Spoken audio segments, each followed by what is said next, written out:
श्री सुखदेव जी महाराज बता रहे राजा परीक्षित को कि सुनो परीक्षित,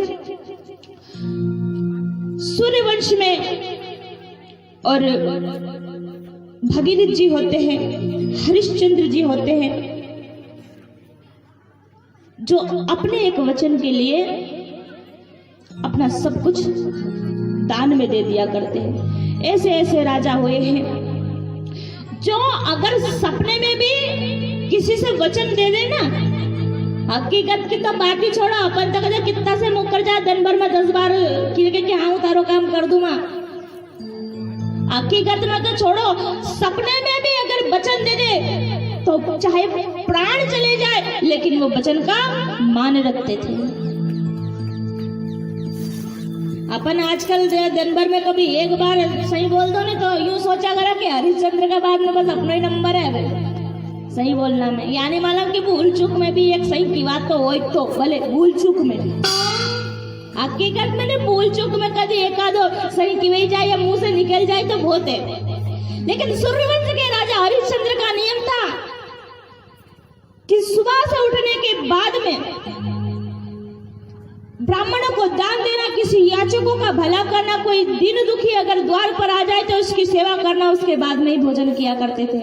ये राजा हरिश्चंद्र का नियम था। एक दिन क्या होता है, क्योंकि रात्रि का समय था, वे सपने में एक सपना देखते, शयन कक्ष में बैठे हुए सो रहे थे राजा हरिश्चंद्र, और एक सपना आता है और देखते कि सपने में उन्होंने अपना राज्य एक ब्राह्मण को दान कर दिया। बहुत प्रसन्न हुए, सपने में प्रसन्न हुए, किस बात को लगा कि कोई ब्राह्मण मेरे द्वार पर आया। और याद रखना मेरी माँ, मेरे बहन, मेरे भाई, अगर हमारे द्वार पर कोई साधु या संत आ जाता है ना, जिस डेली पर साधु संत के चरण पड़ जाते हैं, जिस डेली पर गुरु ब्राह्मण के चरण पड़ जाते हैं, जिस डेली पर गौ माता के चरण पड़ जाते हैं ना, तो समझ लेना आप बड़े धन्यवान हो, आप बड़े सौभाग्यशाली हो कि आपके द्वार पर किसी संत के, किसी महंत के, किसी गुरु के, किसी गौ माता के चरण पड़े हो। टापरी हो चाहे मेड़ी, लेकिन धन्य है उस घर की पेड़ी जहाँ पर एक ब्राह्मण का चरण पड़ता हो, जहाँ पर साधु संत के चरण पड़ते हो, जहाँ पर गौ माता के चरण पड़ते हो।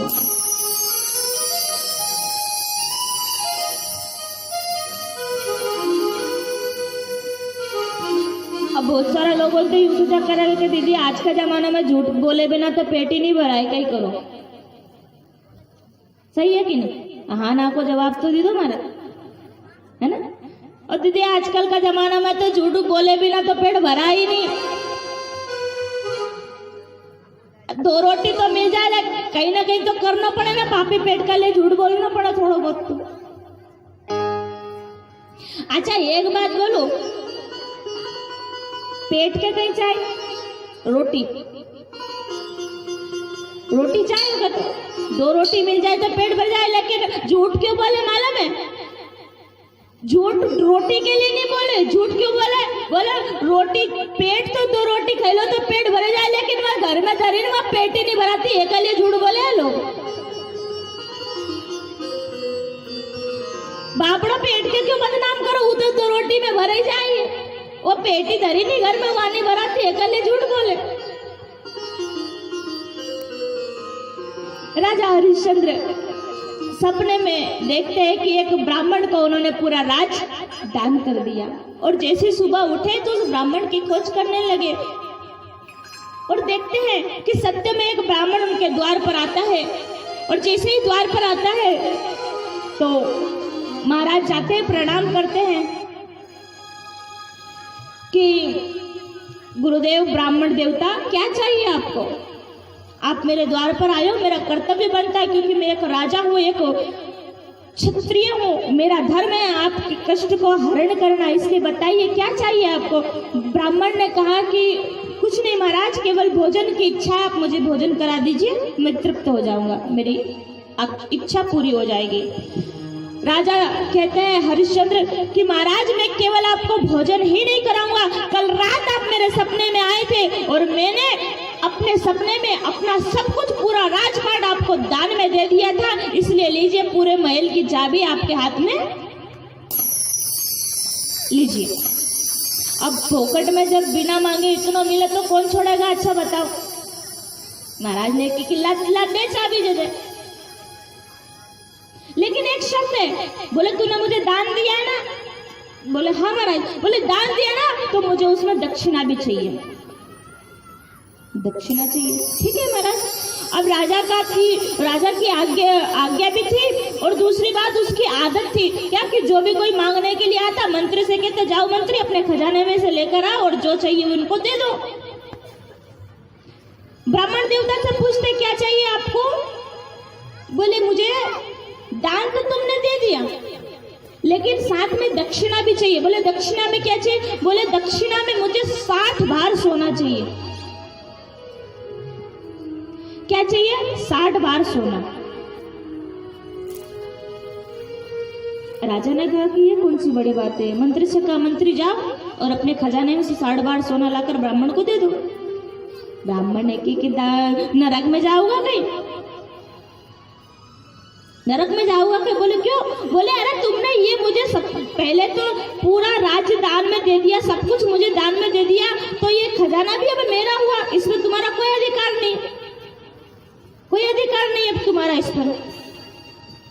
राजा को बात समझ में आई कि हाँ ये बात सही है कि मैंने जब पहले दान में दे दिया तो अब मेरा इस पर क्या अधिकार है। राजा कहते हैं कि महाराज मुझे एक मौका चाहिए। बोले क्या? बोले मैं अपनी पत्नी से मिलना चाहता हूँ, मैं अपनी पत्नी से कुछ राय मशूरा करना चाहता हूँ। क्यों? क्योंकि मेरी पत्नी बहुत सुशील है, समझदार है, इसलिए मैं अपनी पत्नी की राय लेना चाहता हूँ। मेरे बहन भाई याद रखना, पत्नी की राय लेना कोई गलत बात नहीं है। पत्नी अगर सुशील और समझदार हो तो उसकी राय लेना कोई गलत बात नहीं है। गलत बात क्यों नहीं है? क्योंकि पत्नी अगर आपके अनुकूल है, आपकी मानती है, तो उसकी राय लेने में कोई बुराई नहीं। जब पत्नी के हाथ की चाय ले लो तो फिर राय क्यों नहीं लो, है कि नहीं? धनु के बिस्तर में पड़ा कहला चाय ला, तो चाय ले गए तो वह दीदे बेचारी बापड़ी, तो भी ओके हाथ की चाय ले लो तो फिर राय क्यों नहीं लो? राय भी ले लिया करो कभी कभी कि काम पे जाऊं कि नहीं जाऊं, कि छोरा छोरी को कहीं करा, कि ट्यूबवेल पे जाऊं कि नहीं जाऊं, कि काम करूं कि नहीं करूं, कि रोटी खाऊं कि नहीं खाऊं, पूछ लिया करो कभी कभी बापड़ी उनसे, उनको भी मन मान जाए, है कि नहीं? तो कहते हैं कि बोले मुझे मेरी पत्नी से राय लेनी है। राजा हरिश्चंद्र जैसा भी अपनी पत्नी की राय लेता है। श्री सुखदेव जी महाराज बता रहे राजा परीक्षित को कि सुनो परीक्षित, सूर्यवंश में और भगीरथ जी होते हैं, हरिश्चंद्र जी होते हैं,